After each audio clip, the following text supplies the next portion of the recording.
It's going to definitely last for 10 years. You and I both know people who stay married for the children and they are in a miserable marriage. I don't think that Harry would ever leave those children. And so he's stuck in California and he doesn't have any friends, really. He hangs out with his security guards and Meghan. There are moments in public life when one sentence changes the entire temperature of a story.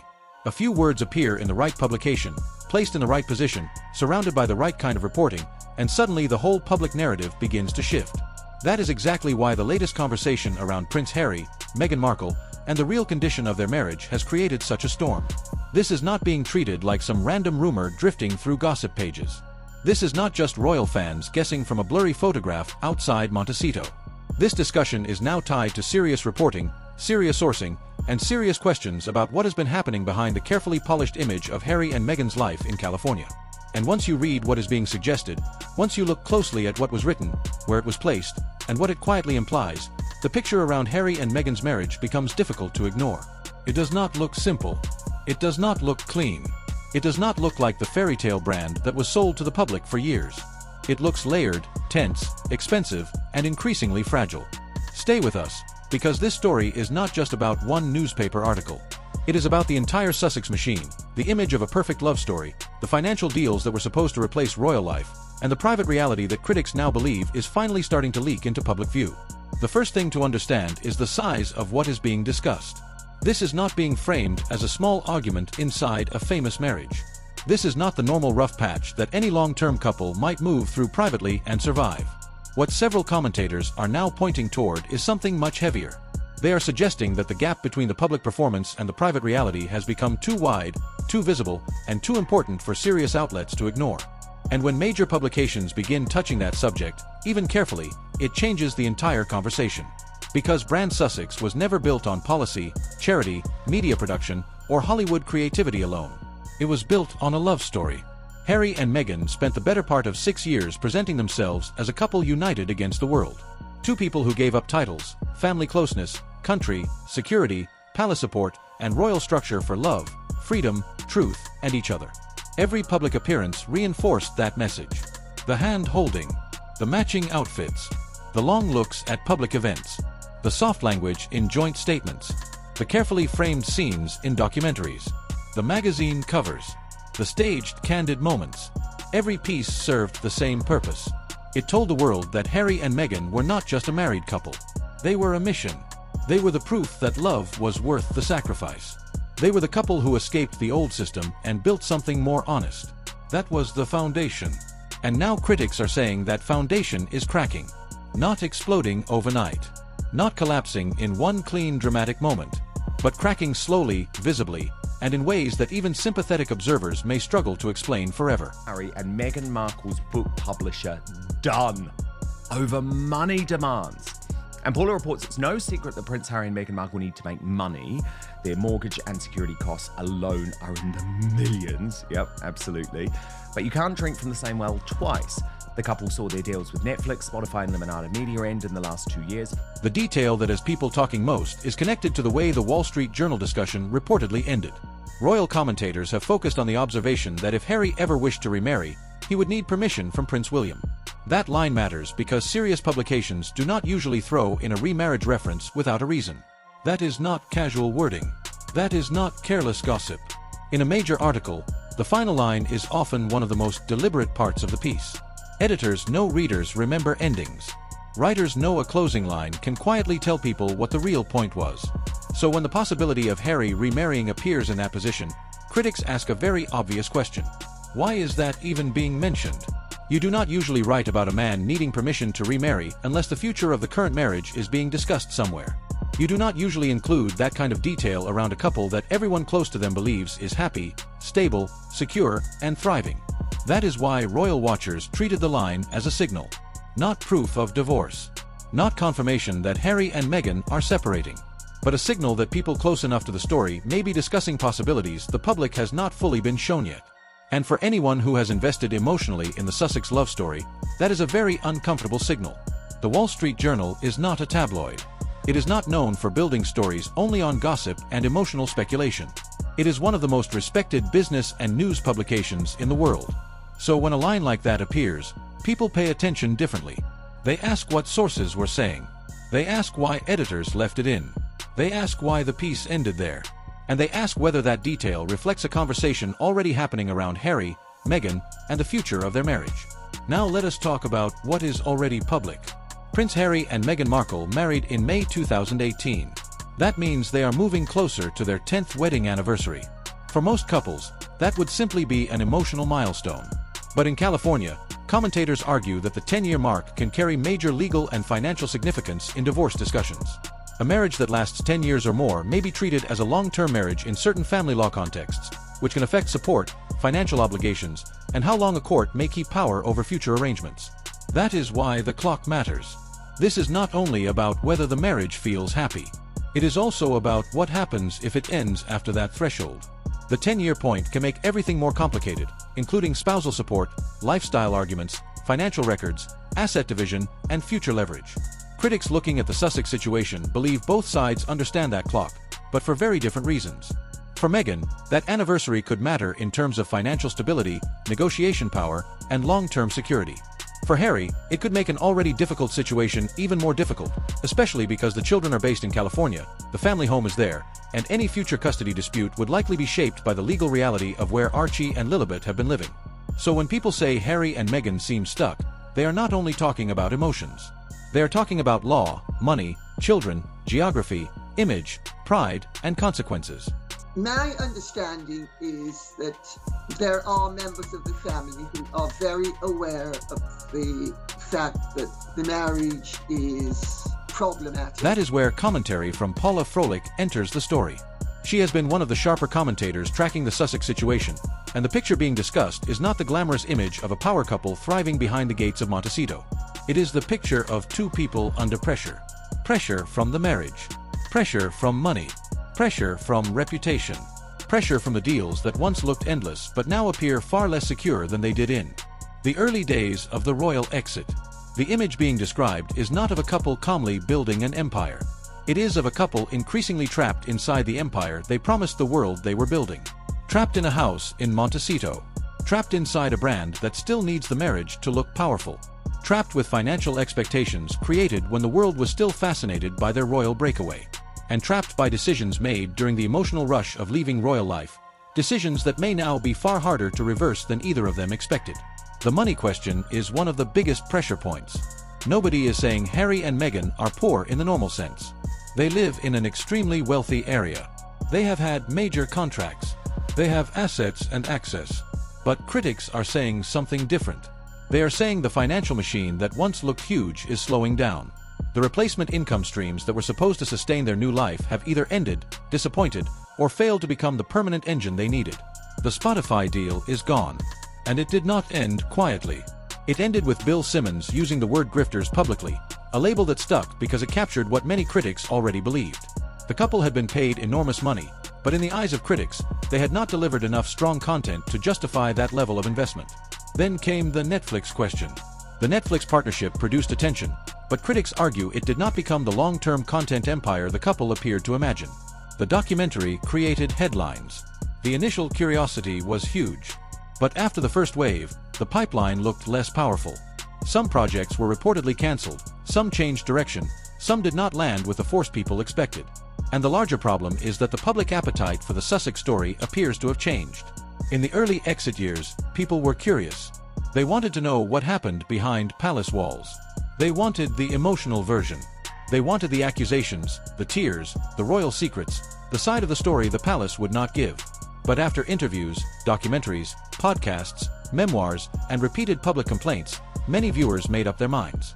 The story became familiar. The shock began wearing off. And when a brand depends on revelations, every new revelation has to be stronger than the last one. That is almost impossible to maintain forever. This is why the publishing story matters so much. Paula Froelich has reported that Penguin Random House, the publisher behind Harry's memoir Spare, may be finished with the Sussexes.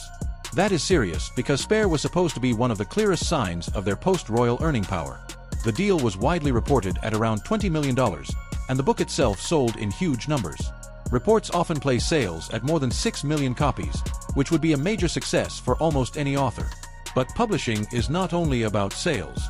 It is about advances, marketing, printing, distribution, promotion, and whether the book earns back the money paid up front. According to the commentary being discussed, insiders claim the deal may have been financially painful because the advance was so large. The claim is that Penguin Random House overpaid, then became frustrated by what happened after publication, including repeated questions about royalties and limited promotional effort for the paperback version. That is damaging because it goes straight to the Sussex business model. Their model has often relied on major companies paying enormous money up front for access to their story, royal titles, royal pain, royal conflict, and global attention. But if those companies decide the return is not worth the price, the next deal becomes harder. And if a publisher as powerful as Penguin Random House walks away, other companies notice. That is why this is not just a publishing problem.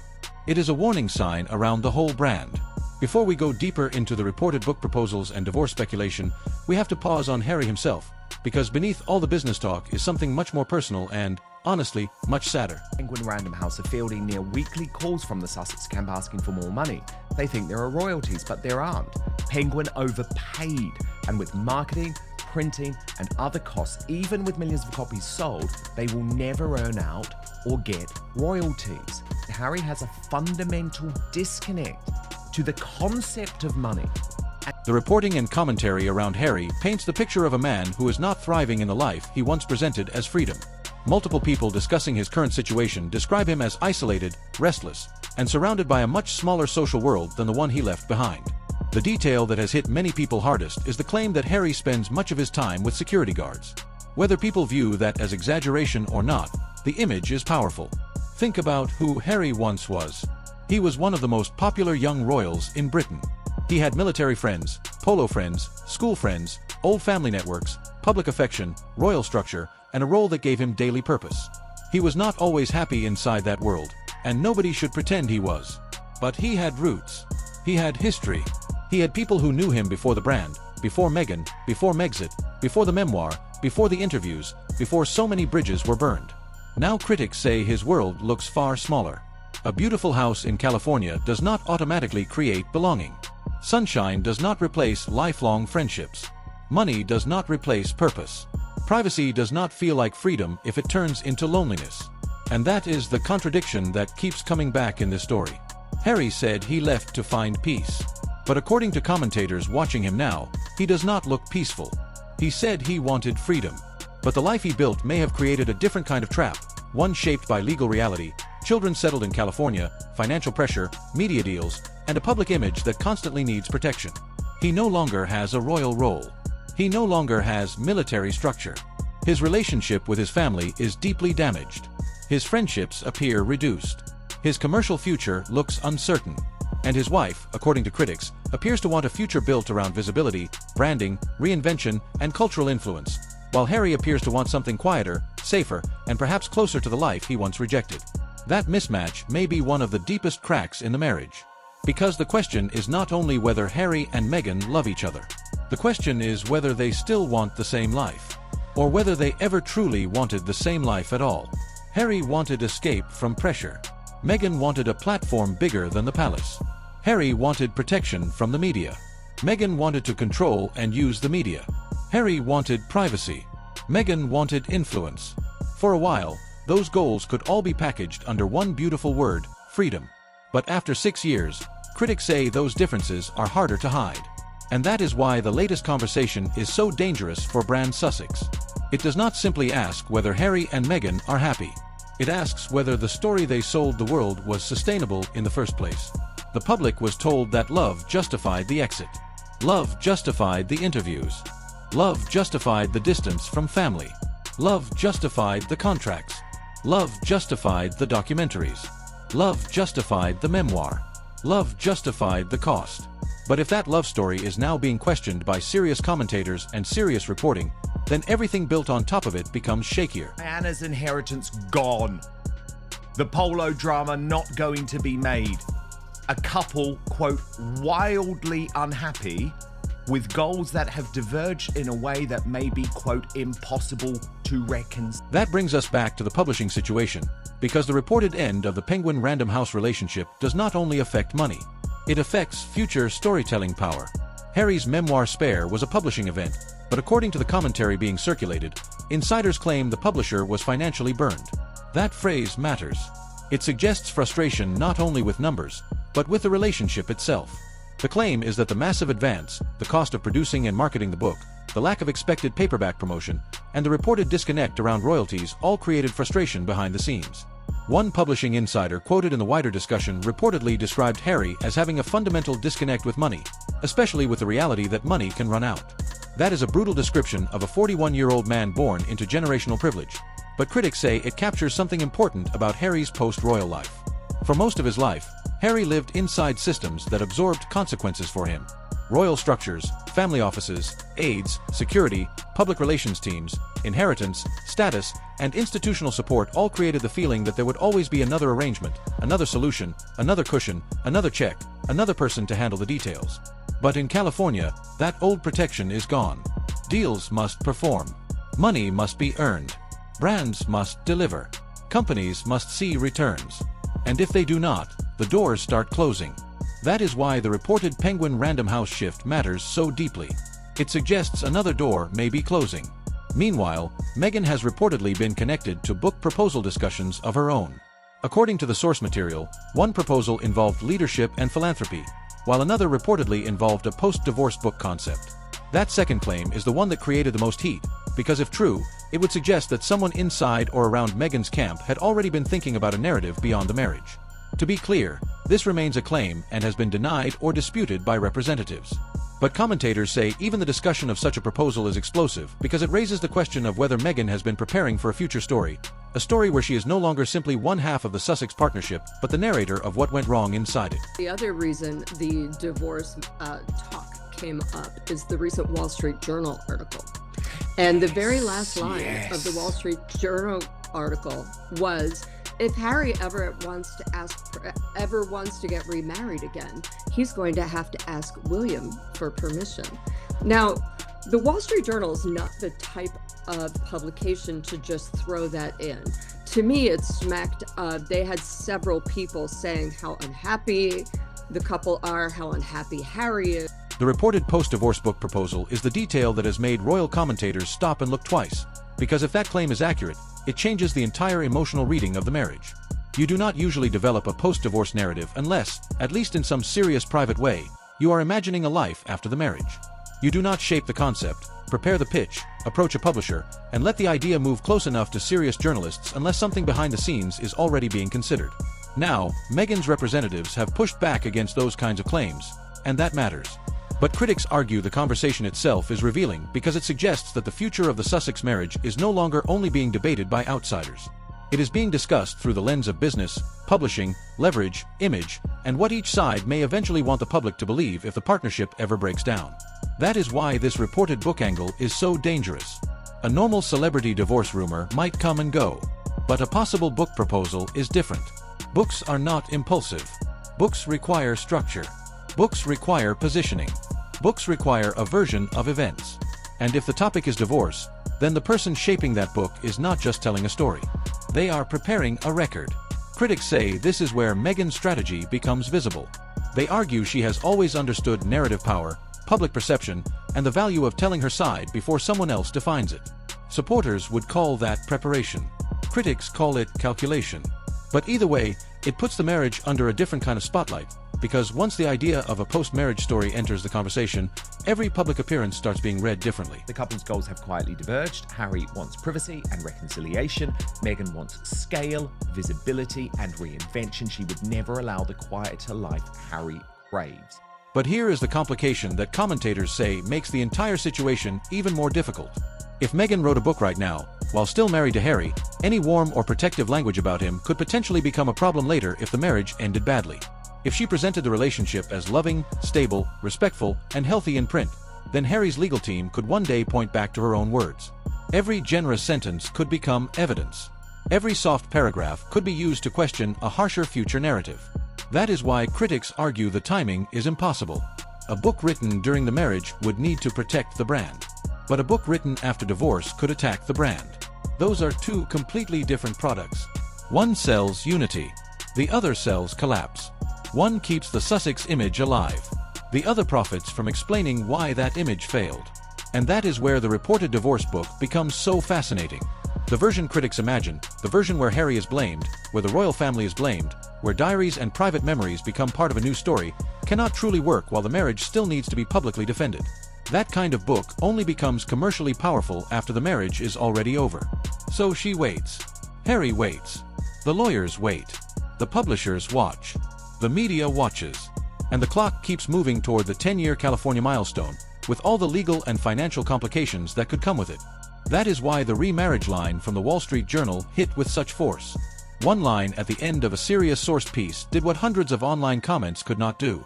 It made the possibility of a future outside the marriage feel discussable in mainstream conversation. Not proven, not confirmed, but discussable. And once a marriage enters that zone, especially a marriage that has been sold as the emotional foundation of an entire brand, every detail begins to carry more weight. The pattern of burned bridges around the Sussex commercial history is important here because the publishing tension does not exist by itself. It fits into a larger pattern. The Spotify deal arrived with huge excitement and major money attached. It was reportedly worth around $25 million, and the expectation was that Harry and Meghan would become major voices in the podcasting world. But by the time it ended, the output was widely criticized as thin, limited, and not enough for the size of the deal. Then Bill Simmons publicly used the word grifters, and that label stuck like glue. Then came Netflix. Documentary made noise, yes, but critics argued it was long, repetitive, and dependent on the same emotional grievances the couple had already shared elsewhere. Other projects did not create the cultural impact people expected. Some were reportedly cancelled or changed. The huge post-royal media empire began looking less like a permanent empire and more like a shrinking set of opportunities. Then there were speaking fees. In the early years after the royal exit, Harry and Meghan were still fresh. They were still fascinating. Companies wanted access. Audiences wanted the inside story. Their names could sell tickets and headlines. But novelty does not last forever. Once the same message is repeated too many times, curiosity becomes fatigue. And critics say that is exactly what happened to the Sussex brand. The staff turnover story adds another layer. Reports and commentary around the Sussex household have long focused on domestic staffing issues, including nanny arrangements and the difficulty of keeping people in certain roles. Critics argue this suggests instability inside the home. Supporters say wealthy households often have complicated schedules, high standards, and demanding needs, especially with young children and security concerns. But the repeated discussion around staff turnover has followed Harry and Meghan from royal life to California, and critics believe patterns that travel across different homes and different countries cannot be ignored. The source material discusses claims about multiple nannies and demanding work expectations, including long hours, language skills, swimming ability, and child safety training. On paper, some of those requirements may sound reasonable for a wealthy, high-profile household. But critics say the broader picture suggests a difficult environment to work in. Word travels in professional domestic staffing circles. And when a household becomes known as challenging, filling roles becomes harder, no matter how attractive the salary may be. The plan for the post-divorce book was to not only throw the British royal family under the bus, but to throw Harry under the bus too. If she writes the book, because we know she's got the secret diaries, she's going to have to be nice about him. Whereas the plan for the post-divorce book was to throw the British royal family under the bus. How does she then, during the divorce battle, say, oh no, he was actually a really bad husband, he didn't support me, because his legal team will be able to say, well, no, sorry, here on page 155, you said Harry was great. This is not a completely new conversation. Critics trace it back to Kensington Palace, then to Frogmore Cottage, and then to the early period after Archie's birth in 2019. The source material references claims that 3 separate nannies came and went within 6 weeks after Archie was born. Supporters would say newborn life is stressful, every household is different, and outsiders should be careful about drawing conclusions from staffing changes. But critics say a pattern that appears again and again across years, homes, and staff groups looks less like coincidence and more like a signal. And then there is Harry's responsibility in all of this. It would be too simple to cast Harry only as a passive figure swept along by Meghan's choices. He is an adult. He made decisions. Major decisions. Life-changing decisions. He chose interviews. He chose the memoir. He chose California. He chose to settle his children there. He chose to escalate conflicts with his family again and again. And some of those choices now look, from the outside, extremely costly.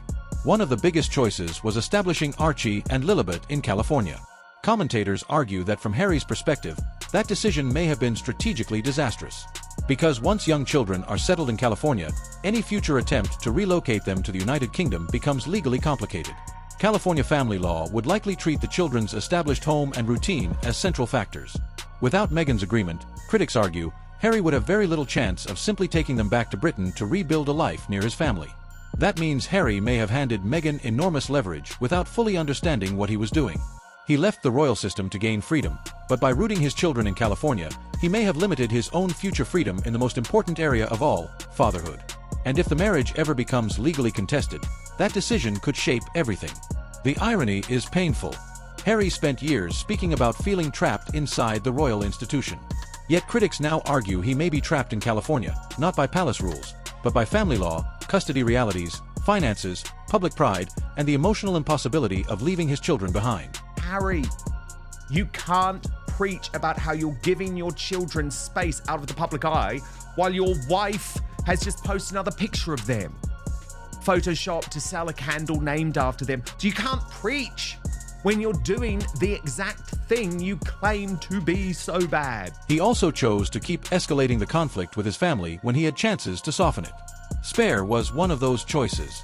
The memoir was deeply personal, intensely damaging, and filled with details that made reconciliation harder.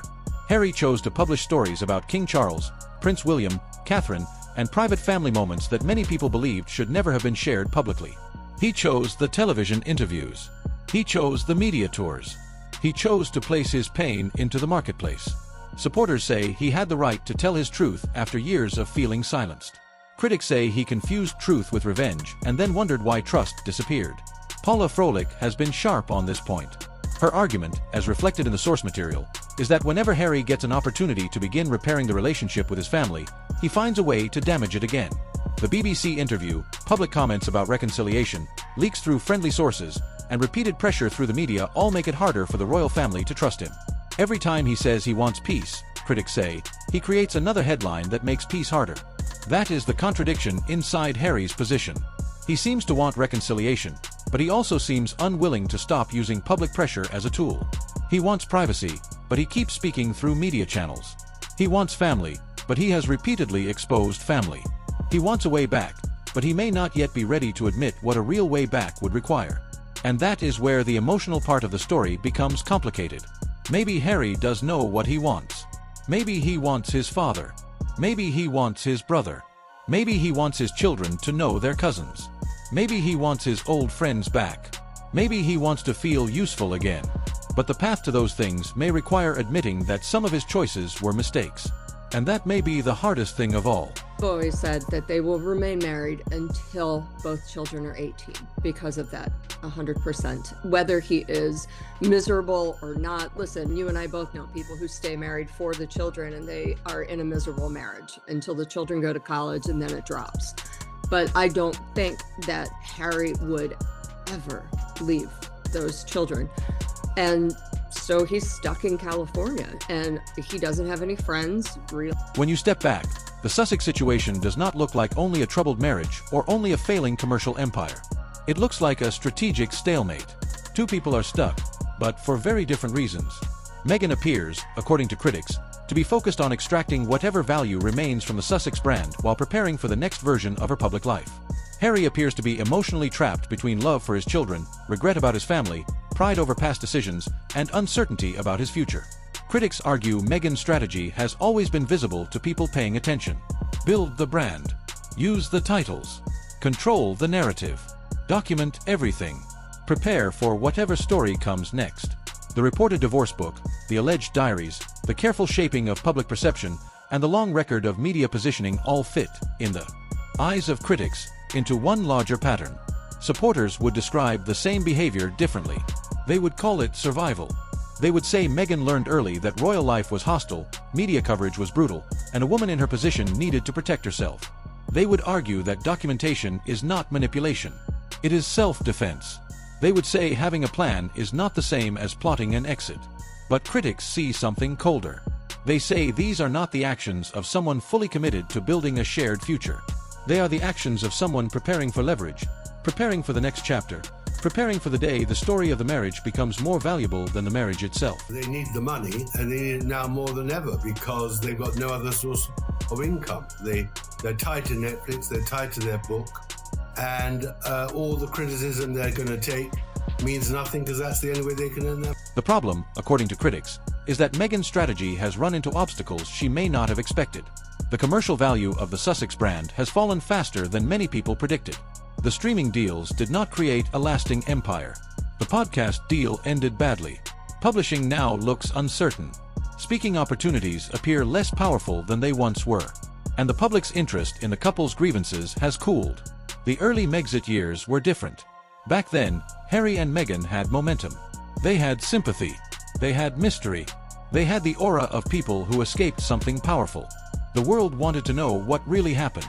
But after 6 years of interviews, documentaries, memoirs, podcasts, lawsuits, statements, and repeated complaints, the emotional impact is not the same. Many people feel they have heard the story. Many have chosen a side. Many have moved on. That makes the next money move urgent. If old deals are ending and new deals are harder to secure, the brand needs a fresh angle. And critics believe the most commercially explosive fresh angle would be the breakdown of the marriage itself. That is why the divorce book claim created such panic in commentary circles. Because if the Sussex love story is no longer the product, then the failure of that love story may become the product. Harry's position is different. He does not seem to be operating with a clear strategy in the same way critics accuse Meghan of doing. Harry seems to have wishes rather than a plan. He wants his father before it is too late. He is aware of King Charles's health. He sees Prince William living a purposeful, connected, family-centered life, and according to commentary in the source material, that comparison affects him deeply. He wants his children. He wants belonging. He wants some kind of peace. But wanting peace is not the same as knowing how to get there. He remains tied to California because Archie and Lilibet are there. His love for them appears genuine and deep. Even critics who are harsh on Harry often acknowledge that his children are the center of his life. But that love also keeps him rooted in a situation that may be painful in almost every other way. To leave California would mean risking distance from them. To stay may mean continuing a life that does not fulfill him. That is why some commentators describe his situation as a prison of his own making. Not because anyone forced him into every decision, but because the decisions he made now limit the choices available to him. And then there is the question of whether the original Sussex love story can still be sustained. The couple claimed authenticity, freedom, purpose, and partnership. They claimed they chose each other over everything else. They claimed they were building a meaningful life in California. They claimed they were aligned. But when you compare those claims with the reporting and commentary now circulating, critics say the picture looks much weaker. Harry appears to want privacy and reconciliation. Meghan appears to want scale, visibility, and reinvention. Harry appears to want quiet. Meghan appears to want cultural relevance. Harry appears to be looking backward with regret. Meghan appears to be looking forward toward the next platform. Those are not small differences. They are structural. They sit at the foundation of what each person seems to want life to become. And a marriage can survive many things, but it struggles when the two people inside it are walking toward completely different futures while still holding hands in public. I would have agreed with you on the 10-year if there was a willing billionaire. She would only leave for a step up. Why are And, people... like if Jack Dorsey all of a sudden said, Meghan, you're my dream date, she'd be like, bye, Harry, see ya. Yeah. You can have the kids. But that's not happening. No, so she's not trading. That is why the reported divorce book remains so revealing to critics. You do not develop a post-divorce narrative and take it toward publishers unless, at some level, you are preparing for a post-divorce life. You do not let that kind of idea exist near serious journalists unless the future of the marriage is already part of the calculation. Even if Meghan's representatives deny the claim, the fact that the conversation has reached this level tells critics something important. To them, the divorce book is not just a rumor. It is a sign of narrative preparation. It is a possible outline of the ending Meghan may one day tell. And the fact that it cannot be published yet does not mean the idea is dead. Critics argue it means she is waiting. Waiting for the right timing. Waiting for the legal position to improve. Waiting for the brand to shift. Waiting for the moment when the story of what happened inside the marriage becomes more valuable than the image of the marriage itself. The children sit at the center of all of this. Archie, now 7 years old, and Lilibet, now 5 years old, are the people with the least control and the most to lose. Whatever choices Harry and Meghan have made, whatever commercial strategies they have pursued, whatever interviews they have given, whatever bridges they have burned, the consequences land on those two children in ways they cannot yet fully understand. They are growing up far from their closest royal cousins. Prince George is 12 years old. Princess Charlotte is 11. Prince Louis is 8. In another version of this family story, those children might have grown up as natural companions for Archie and Lilibet. Cousins, playmates, confidants, children connected by history and family. Instead, they are effectively strangers, separated by geography, bitterness, media storms, and adult decisions made before they had any voice at all. That is one of the saddest parts of the whole Sussex story. Whatever Harry and Meghan believe they were protecting themselves from, the children are still paying for the distance. They did not create the feud. They did not give the interviews. They did not write the memoir. They did not choose California over Britain. But they are growing up inside the consequences. The harshest commentators argue that Harry's move to California may be one of the most damaging decisions of his adult life. Their point is not only emotional, it is legal. Once Archie and Lilibet were established in California, the center of their daily life, schooling, home routine, and legal jurisdiction shifted there. That means if Harry ever wanted to bring the children back to the United Kingdom permanently, he would likely need Meghan's full cooperation. Without that, the situation becomes extremely complicated. That is why some commentators describe Harry as trapped. Not trapped by palace walls anymore, but trapped by the consequences of his own choices. He left the royal system because he said he wanted freedom, but critics now argue he may have walked into a different kind of cage, one shaped by California law, custody realities, financial pressure, public pride, and the emotional impossibility of leaving his children behind. The way the Sussex children appear in the public story has also become part of the debate. Critics argue that Archie and Lilibet's names, images, and royal connection have been used in ways that support the wider Sussex brand.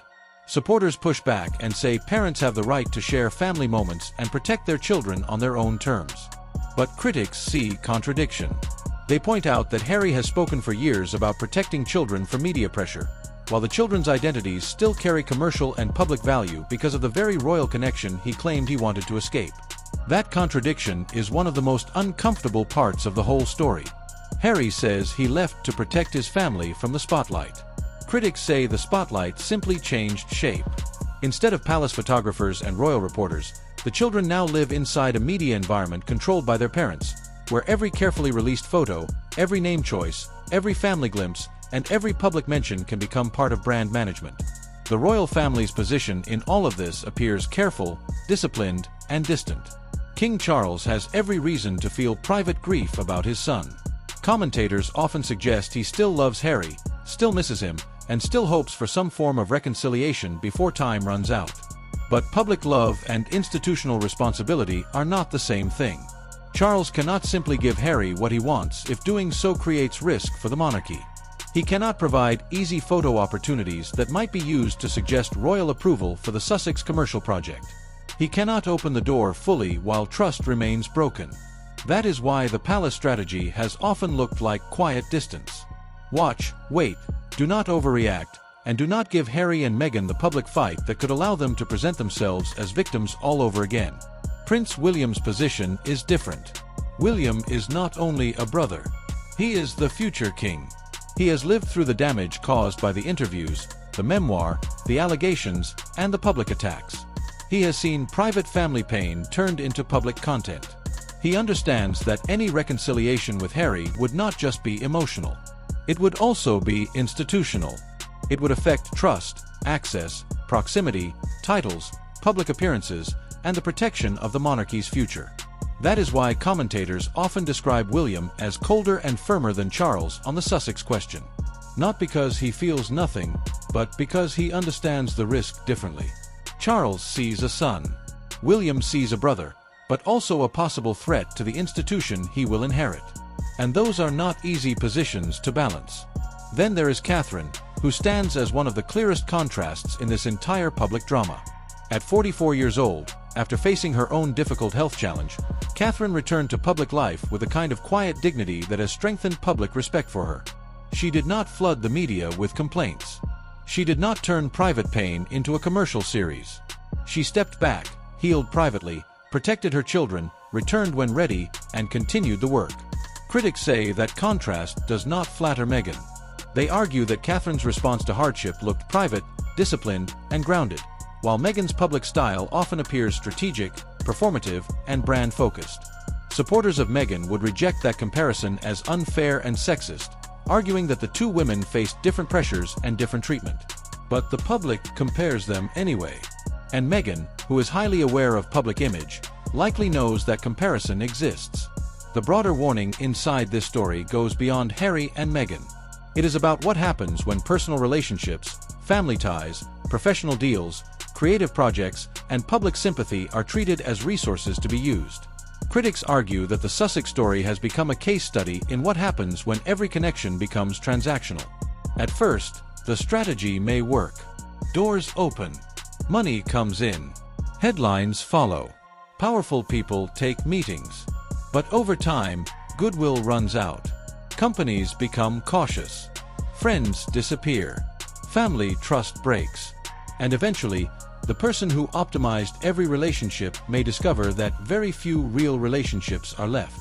A lot of people like Meghan, I am not a psychiatrist, but it seems like narcissism.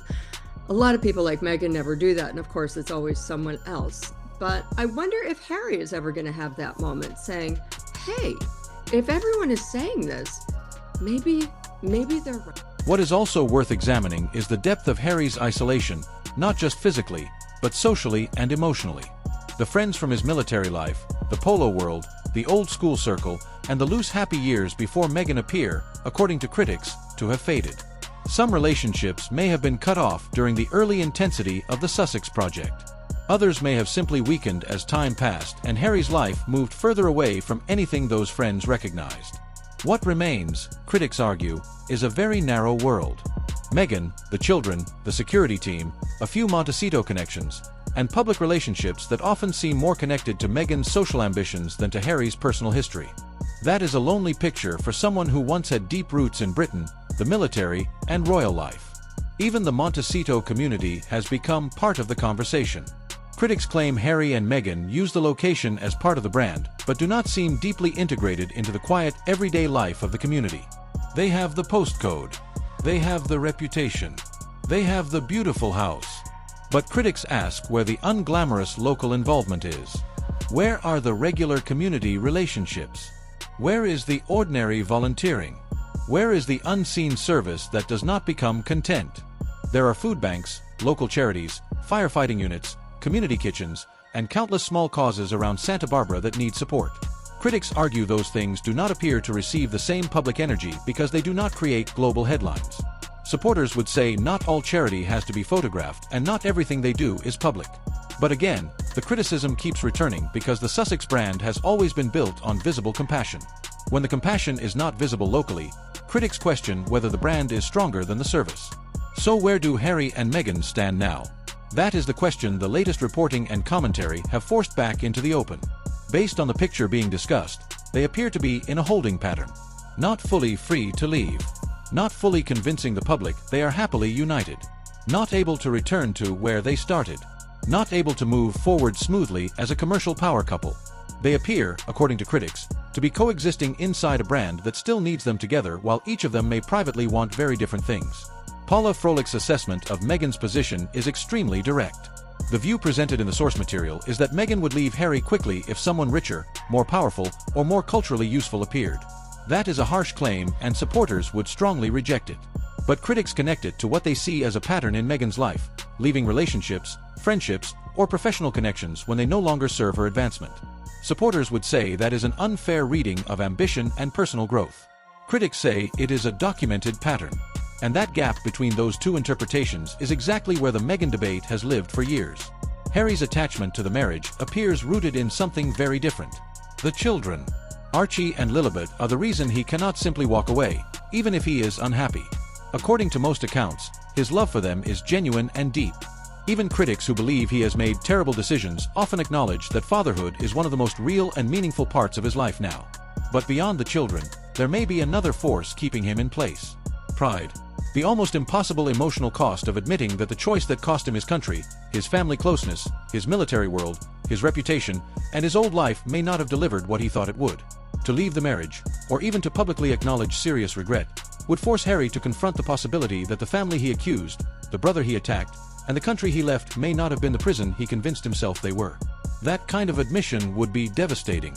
The reported Penguin Random House situation adds to the sense that the broader Sussex project has reached a difficult point. If the publisher is truly finished with the couple, as claimed in the source material, then one of the strongest post-royal money pathways may be closing. That matters because Harry and Meghan left royal life with an extraordinary hand of cards. They had titles. They had global curiosity. They had sympathy. They had a dramatic story. They had access to major streaming companies, publishers, and speaking platforms. They had public goodwill, especially in America, where many people initially saw them as brave survivors of an outdated institution. But in the 6 years since, critics argue they have converted that powerful hand into something far weaker. The goodwill has faded. The story has been repeated too many times. The commercial deals have disappointed or ended. The family relationships are worse. The public is more divided. And now the marriage at the center of the brand is itself being questioned by serious commentary. That is why this moment feels different. It is not just another negative headline. It is a question about whether the whole project worked. Did Harry become freer? Did Meghan become more respected?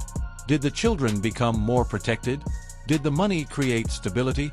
Did the media deals create purpose? Did the love story survive the pressure of becoming a brand? Critics say the answer to many of those questions is no. And at the center of it all are Archie, 7 years old, and Lilibet, 5 years old. They are growing up inside a household surrounded by financial pressure, legal calculation, public controversy, family estrangement, and constant online debate. They are growing up without close relationships with George, Charlotte, and Louis, cousins who should have been natural parts of their childhood. They are growing up in a beautiful bubble in Montecito, but bubbles, no matter how carefully built, are fragile. They can last for a while, sometimes longer than people expect, but they cannot last forever. One day, whether because of divorce, money problems, public fatigue, legal conflict, or simply the natural passage of time, the story around them will shift again. And when it does, Archie and Lilibet may be the ones who feel the impact most deeply. They did not choose the interviews. They did not choose the memoir. They did not choose the move. They did not choose the feud. They did not choose to become symbols in a global argument about royalty, race, media, family, marriage, and money. That responsibility belongs to the adults. The question is not whether things will change. Things always change. The real question is when they will change, how they will change, and what price the people closest to the center of the story will have to pay when they do. And that is why this story will not disappear quickly. The marriage questions, the money questions, the publishing questions, the California law questions, the children, the royal family, the burned bridges, the public image, the loneliness, and the possible post-marriage narrative are all connected now. Pull one thread, and the whole Sussex tapestry starts moving. Before we end, here is the question worth sitting with. After everything that has happened over the past 6 years, after the exit, the interviews, the documentary, the memoir, the lawsuits, the public statements, and the broken family ties, do you believe there is still a real path back for Harry? Not a political path. Not a negotiated palace arrangement. A human path. A room where Harry, Charles, and William can sit together and speak honestly without cameras, leaks, publishers, or public pressure. Is that still possible? And when you think about Archie and Lilibet, now 7 and 5, growing up inside that Montecito bubble, what do you hope happens for them as they get older and begin to understand the full weight of the story around their family? These are not easy questions, but they are the questions that matter most. Because behind every headline, every brand deal, every palace briefing, every interview, every book proposal, and every public performance, there are real children, real family wounds, and real consequences. Thank you so much for watching today. If this story gave you something to think about, hit the like button. It takes 1 second, costs nothing, and helps more people find this kind of content. If you are not subscribed yet, subscribe now so you never miss the next update. And if this video made you think of someone who follows the royal story, share it with them. There is always someone who needs to hear the part of the story nobody else is saying out loud. Until next time.